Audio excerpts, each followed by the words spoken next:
What's up, y'all? Brandon with BC Talks here. Last weekend, I went to a local cards and collectible show to see if they had any comic books. Spoiler alert, they did. Or else this video would just be 10 seconds long. Let's see what I picked up in today's video. Before we get into today's video, make sure you like the video and subscribe to the channel for more comic book and pop culture talk. And make sure you check me out on Whatnot. I was recently made a verified seller on the platform, and I'll be starting up selling comic books here soon. And if you use my link down in the description, you'll get a percentage off your first purchase. And it doesn't have to be with just me, it can be with anybody on Whatnot. You can find all sorts of things on Whatnot to collect, whether you collect Funko Pops, Pokemon cards, baseball cards, really anything. You might even be able to find stamps on there, coins. I haven't seen them, but maybe you can find them. And of course, comic books, which is where I purchase a lot of my comic books when I'm not going out and about, like in today's video. But if you use my link down in the description, you'll get a percentage off your first purchase. So if you're planning on heading over there to buy something, use that link and you'll save some money. So, like I said in the beginning of the video, last weekend I went to a local cards and collectibles show hosted by Tidewater Cards and Collectibles. They host cards and collectible shows, obviously, pretty much up and down the Eastern Shore. If you're in the Virginia, North Carolina area, and I think they host a few in Maryland as well, you should definitely check out their Facebook to see if they're hosting some near you, because they pretty much they bring all of the local vendors out for a big show and basically hang out to look at different collectibles and buy things. And so I went there hunting for comic books, and I know sometimes people will have comic books there. And when I got there, there were two vendors. One of them was actually a local LCS that I go to every so often, so I had already seen a lot of the stuff they had. But there was one guy who I bought everything you'll see today from, who I'd never seen before, and he had a few dollar bins, and then he had some other bins with different percentages marked off, half off, 25%, stuff like that. You know, standard stuff. And I dug through his bins meticulously with all my apps and my spreadsheets with my to see what I have and what I don't have. Dug through his bins and picked up a lot of stuff. And actually, what we're gonna go over first today is some magazines that I picked up. These Star Wars official poster monthly magazines. Now, I originally bought a nice stack from the guy at first, and then I used up all my cash on the comics that I bought. So I left the show, went to go get some cash, came back, went to the went to the booth from the LCS. This one's really cool. Went to the booth from the LCS that I go to, and since I had already seen a lot of their stuff, I wasn't interested in the other stuff they had. So I spun back on the guy because when I was leaving to get more cash, I had seen these Star Wars magazines on the table. I hadn't seen them because I was so deep in the bins of the comic books. So I spun back on him. I was like, I have to get a couple of these. Now, as you can see, he had them marked at $10, but he gave me a deal. He gave me all seven of these for $30 because I had bought a nice stack of comics from him. So he gave me a little deal. So it was a cool guy. If he goes to the next show, I'm definitely gonna check him out again, see if he has anything new that I can pick up. But I popped open one of the rougher copies of these. They're all in pretty decent shape, but one of them was a little bit rougher, so I popped it open so I could show y'all what they look like on the inside. This is issue number one. You can see all them, the Millennium Falcon and then Darth Vader on the back. Now, I had never seen these before. I'm 28, turning 29 this year. A lot of people say I look older than I do. So I was not around when the original trilogy came out. The prequels were my generation of Star Wars, and so I'd never seen these before. But basically, what they are, I'll pop it open. Try not to damage it more. Now this is going to be hard to show. I'm not going to be able to see the camera, so I don't know if this is I'm framing this right, but it's basically a giant poster, like it says on the front. So y'all can see. Yeah, see this one's in a little rougher shape. The top there's ripped halfway, but yeah, y'all can see. And I don't know if y'all can hear me, but yeah, y'all can see. Here, I'll pan it. I can kind of see it now. But yeah, that is I got seven of those. for 30 bucks. And I'm a big Star Wars fan. I'm really looking forward to Ahsoka, which is dropping tomorrow as of the posting of this video.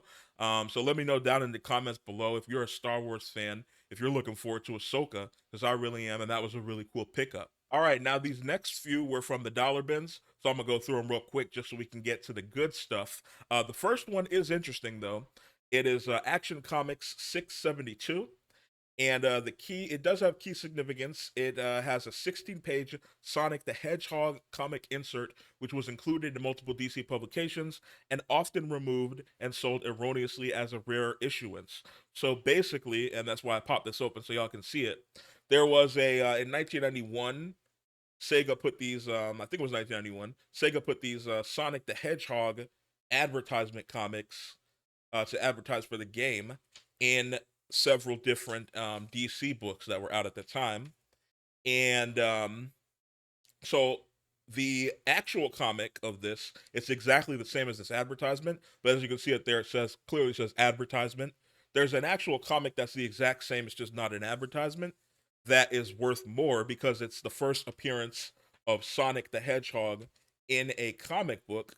And but this is the advertisement, but a lot of people pop this out and sell it um because it's worth more than the actual comic at this point.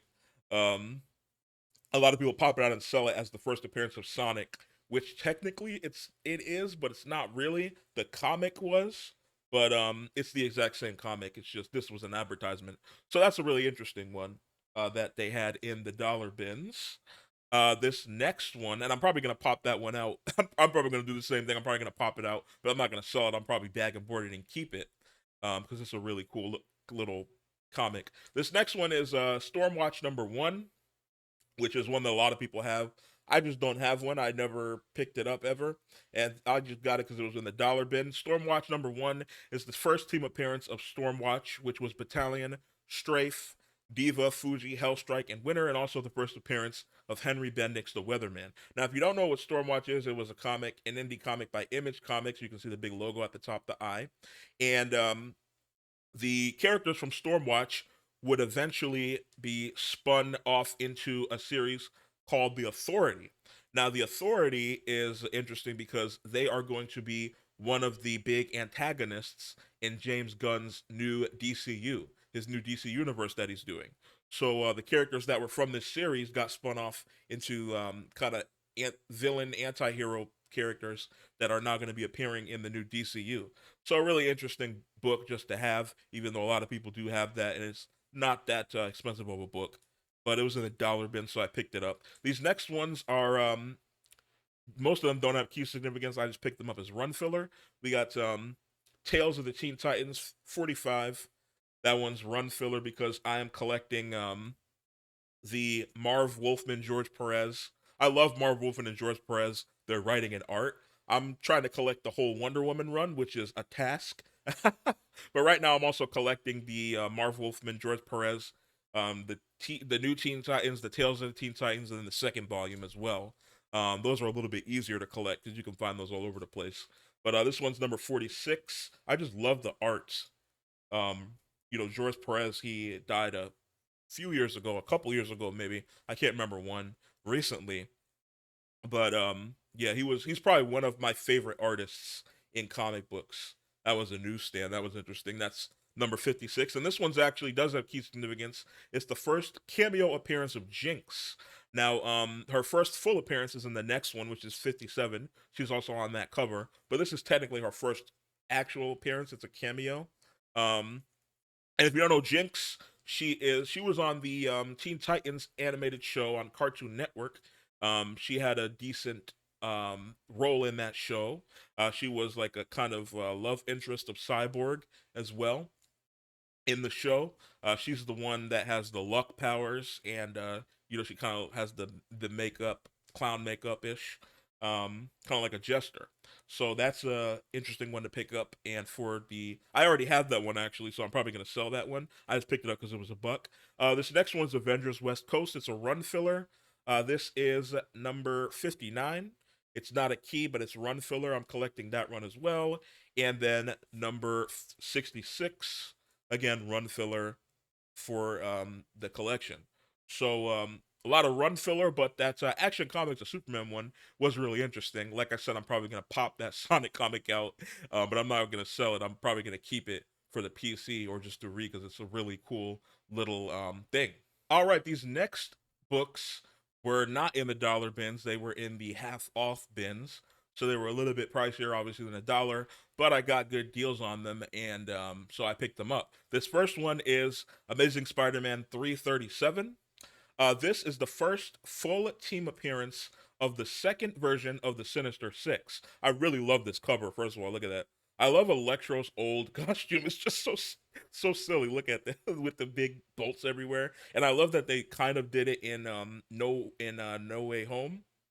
But I love this cover, and it's the second full team appearance of the second Sinister Six team, which was Doctor Octopus, obviously, Electro, Mysterio, Sandman, Hobgoblin, and Vulture. The first Sinister Six team, which was in Amazing Spider-Man Annual #1, that team had Craven instead of Hobgoblin, and that team actually only appeared one time in all of comics, which was Amazing Spider-Man Annual #1.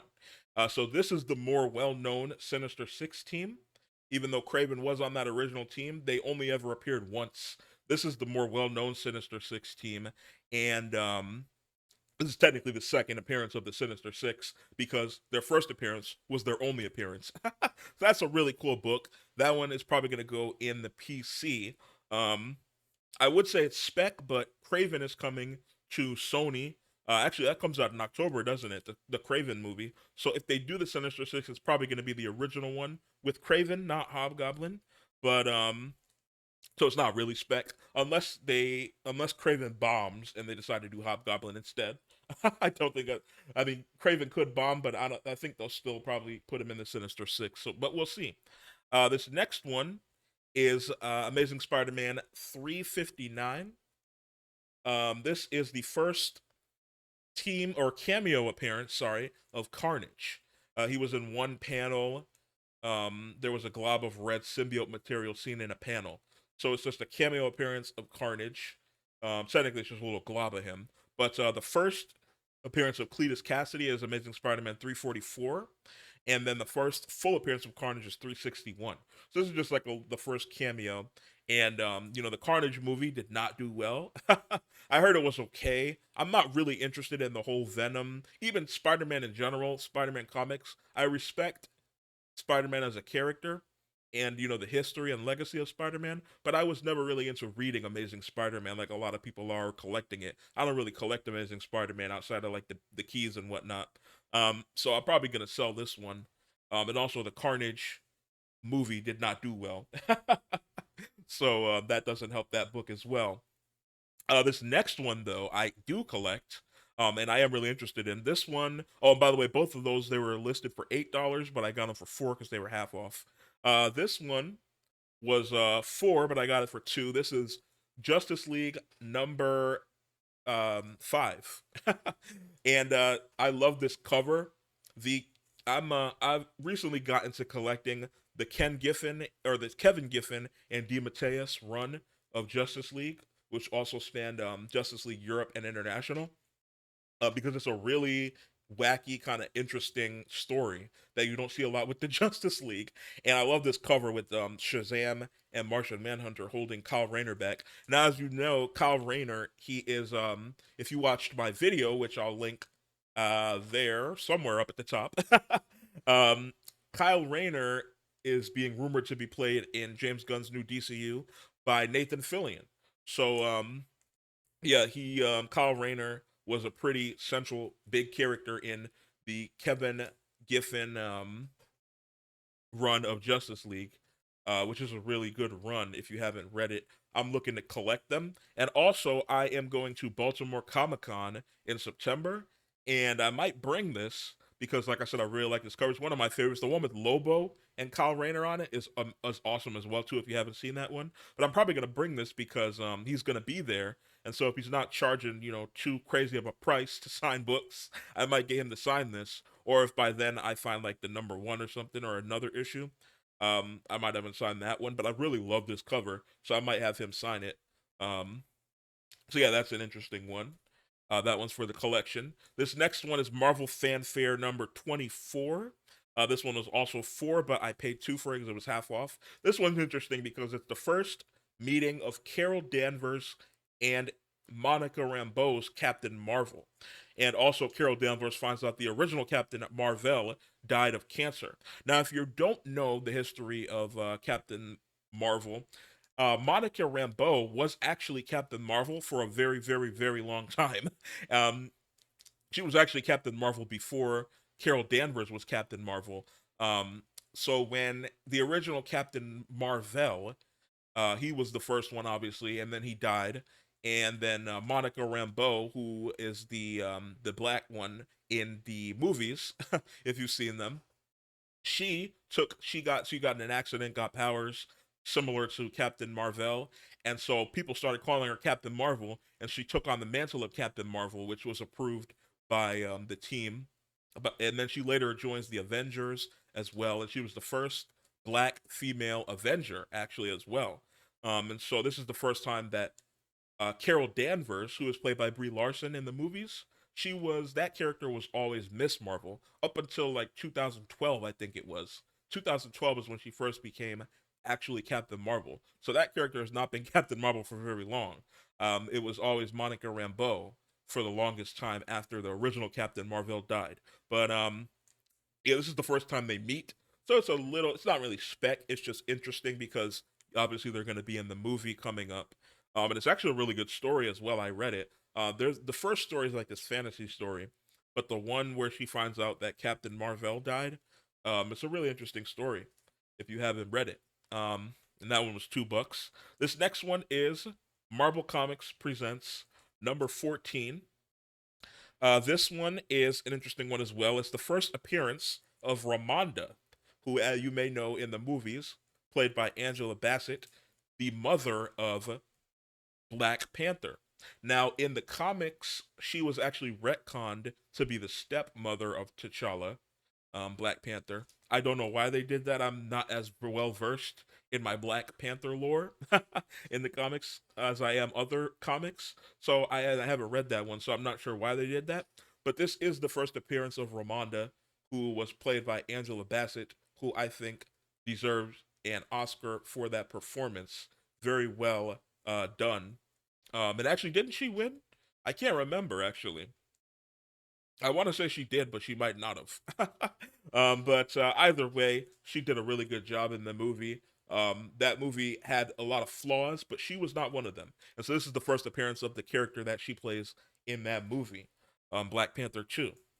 This next one is Silver Surfer number 13. This is the first appearance of Sybil, which is a scroll. Now, this one's not a huge key, it's just a scroll. The first appearance of a scroll. I'm trying to collect anytime I see them out for cheap. The first appearance of any scrolls, because you never know which scroll. Obviously, if you've seen Secret Invasion, which a lot of people didn't, and I don't blame you, the first couple episodes were really good. My chair's squeaking, sorry. The first couple episodes of that were really good, and the next few the next ones fell off, and then obviously everybody memed the heck out of the last episode. But yeah, the I've been collecting anytime I'm out. If I see the first appearance of a scroll for really cheap, I'll pick it up. And this one was $2 because you never know what scroll Marvel is going to use going forward because they are bringing the scrolls into the MCU to have a bigger role. Um, so I'm collecting the first appearance of any scroll I see when I'm out and about just to have it just in case because you never know.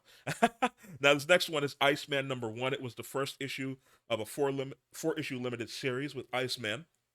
Now it doesn't have any key significance. It is his first solo miniseries though, if I'm not mistaken, but that's not listed on Key Collector as a key significance. But if you don't know Iceman, he's a longtime mutant with the X-Men, and obviously he was the one. He's one of the more prominent gay characters in comics. I think he came out as gay in like the mid 2000s, like 2010s ish. But it was kind of always head canon that he was gay, but they never announced it until like maybe 10 years ago or so. And so yeah, he's a very prominent gay character, and I feel like they're going to give him pretty large platform when they start the MCU, or when they start the X-Men in the MCU. So look for Iceman keys. That's probably when you want to pick up. The next couple here are, or the next, yeah, the next couple here are run killers, run fillers. This one's Vigilante number 7. It does have key significance. It's just the origin of Vigilante told. You can see down there it says origin. Oh, down there it says origin. It's just run filler. I'm collecting. See, that's Marv Wolfman. I love Marv Wolfman's writing, and I really liked the character of Vigilante in the Peacemaker show. So I've been collecting that Marv Wolfman run of Vigilante, and so that's some run filler. Love Marv Wolfman and George Perez. George Perez didn't do the art in that, but love Marv Wolfman's writing as well. And this one is Guardians of the Galaxy number 25. This is not a key. It's like a run filler, but it's a cool Galactus cover.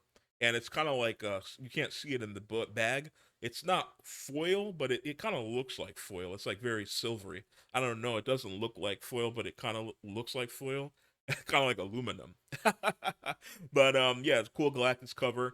Not a key, just a little run filler. So those are all of those. And then we'll end the video on some variant covers he had that I picked up, some Art Germ variants of Catwoman.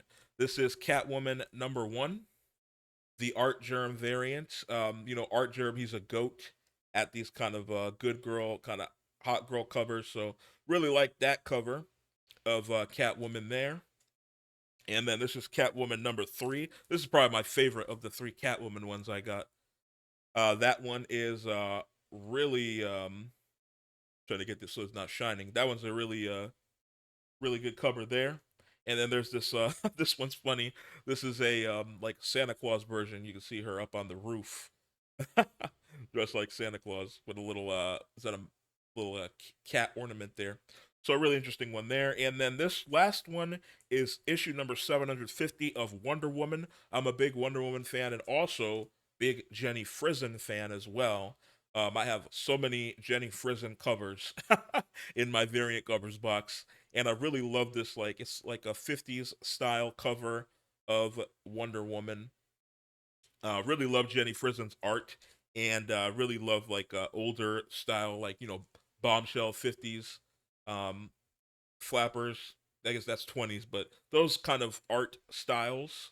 And so Jenny Frison and that and Wonder Woman, sign me up. So that's all the books that I picked up at the Cards and Collectibles show last weekend. Let me know down in the comments below if you've been out and seen anything. What'd you pick up? Let me know what you thought of the books that I picked up today. Make sure you like the video and subscribe to the channel for more comic book and pop culture talk. And check my link down in the description for a percentage off your first purchase on Whatnot as well. And stay tuned to the channel because I'll be selling some books here real soon.